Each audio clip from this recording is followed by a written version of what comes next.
Hey, what's going on, everybody? Welcome to the PAWCAST. My name is Obarak, or Obo for short, and we are continuing our series through the book of John. This is John chapter 4. If you'd like to follow along with me, I highly encourage you to read along with me in a physical Bible, or if you have the Bible app or something like that, in whichever preferred version of yours, whatever that may be. Or if you just want to listen along, to this, we are about to get into the book of John, chapter 4. When therefore the Lord knew how the Pharisees had heard that Jesus made and baptized more disciples than John, though Jesus himself baptized not, but his disciples, he left Judea and departed again into Galilee.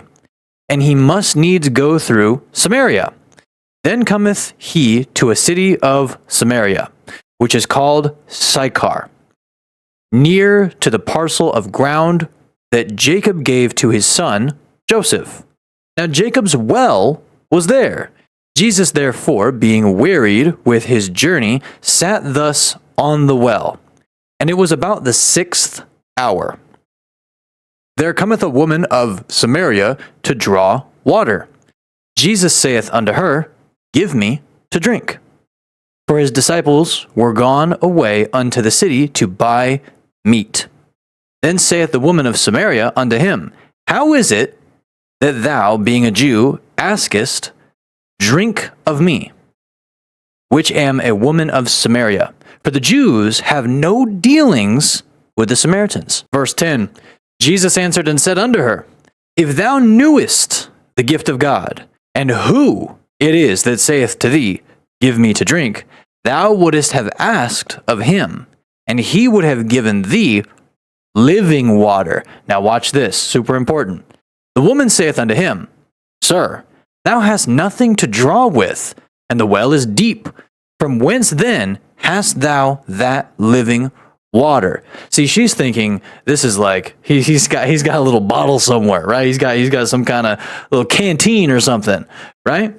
Art thou greater, this is verse 12, art thou greater than our father Jacob, which gave us the well, and drank thereof himself, and his children, and his cattle? Jesus answered and said unto her, Whosoever drinketh of this water shall thirst again. But whosoever drinketh of the water that I shall give him shall never thirst, but the water that I shall give him shall be in him a well of water springing up into everlasting life. Woo! Oh my goodness, man.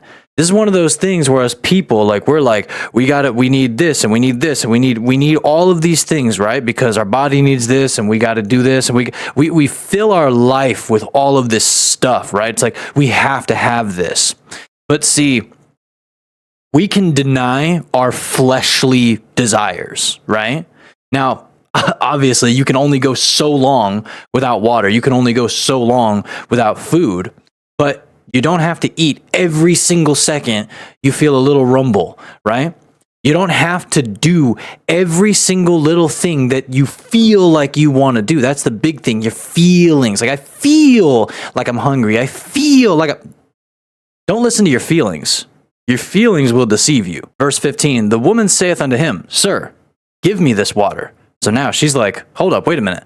Okay, so not only do you have some kind of water, but this water, I'll never thirst again? Okay, give me, where this at? Let me get this water. That I thirst not, neither come hither to draw.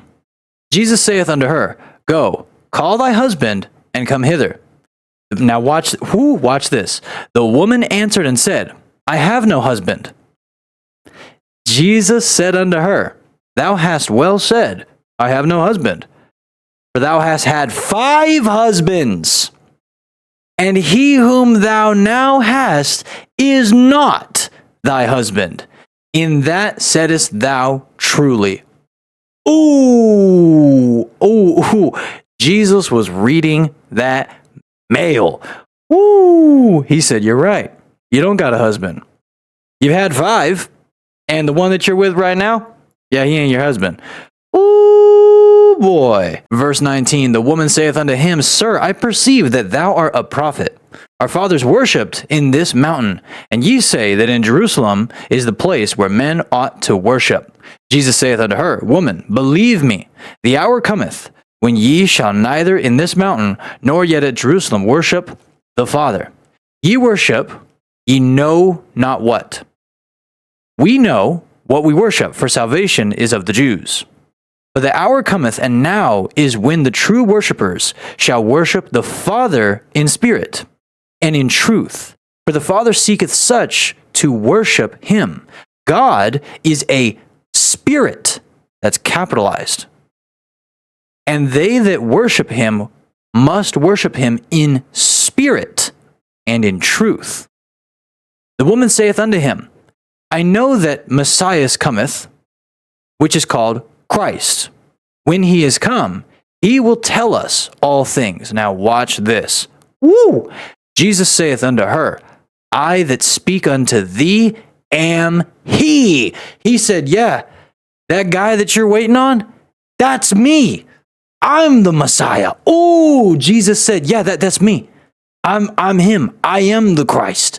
I am Jesus, right? Woo!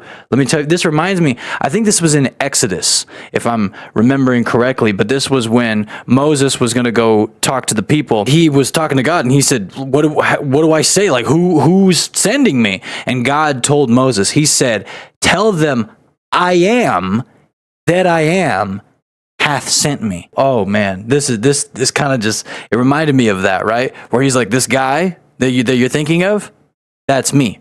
I am him. Ooh. Verse 27, and upon this came his disciples and marveled that he talked with the woman. Yet no man said, what seekest thou? Or why talkest thou with her? The woman then left her water pot. Watch this. The woman then left her water pot and went her way into the city and saith to the men, come see a man which told me all things that ever I did. Is not this the Christ? So watch this. In that time, in that culture, right? The women would get up in the morning, early in the morning, they would all go draw water, right? But this lady, okay, she didn't want to go with everybody else. So she got up, she went on her own to go draw this water by herself, right? That is exactly when Jesus meets her. So the point of her going there, she didn't want to be met by anybody. She didn't want to go with anybody. Nothing like that. She gets met by Jesus. Then Jesus tells her these things about herself. That's like, how in the world would he know that? Literally, okay, this has to be the Christ, right? He's going to give us the everlasting water, right? The springs welling up inside of us as everlasting water, right? Then she leaves her water pot.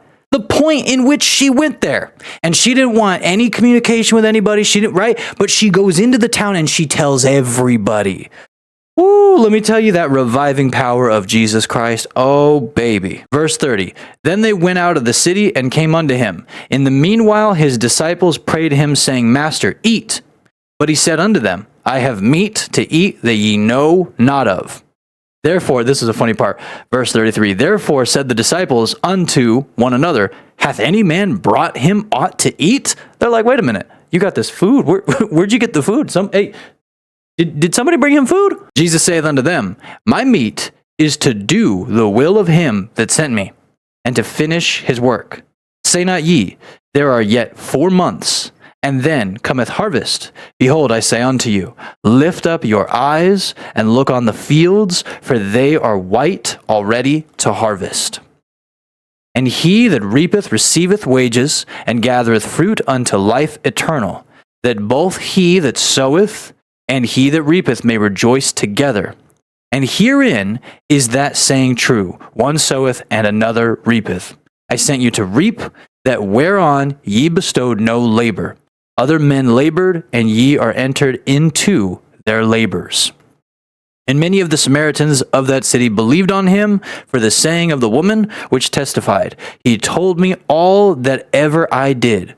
So when the Samaritans were come unto him, they besought him that he would tarry with them, and he abode there 2 days. And many more believed because of his own word. And said unto the woman, Now we believe not because of thy saying, for we have heard him ourselves, and know that this is indeed the Christ, the Savior of the world. So look, you told us about them, right? But we believe because we've seen him, okay? It is about a personal relationship with Jesus Christ, your own personal. See, I can read John to you, right? I could read any book of the Bible to you, right? But it is about your personal relationship with Jesus Christ. Now, after 2 days, he departed thence and went into Galilee. For Jesus himself testified that a prophet hath no honor in his own country. Then when he was come into Galilee, the Galileans received him, having seen all the things that he did at Jerusalem at the feast. For they also went unto the feast. So Jesus came again into Cana of Galilee, where he made the water wine. And there was a certain nobleman whose son was sick at Capernaum. When he heard that Jesus was come out of Judea into Galilee, he went unto him and besought him that he would come down and heal his son, for he was at the point of death. Then said Jesus unto him, Except ye see signs and wonders, ye will not believe.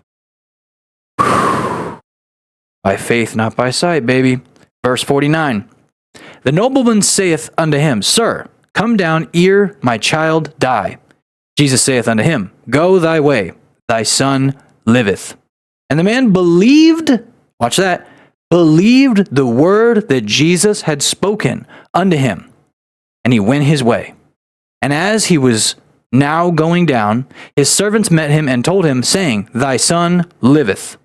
Then inquired he of them the hour when he began to amend. And they said unto him, Yesterday at the 7th hour the fever left him. So the father knew that it was at the same hour in the which Jesus said unto him, Thy son liveth. And himself believed, and his whole house.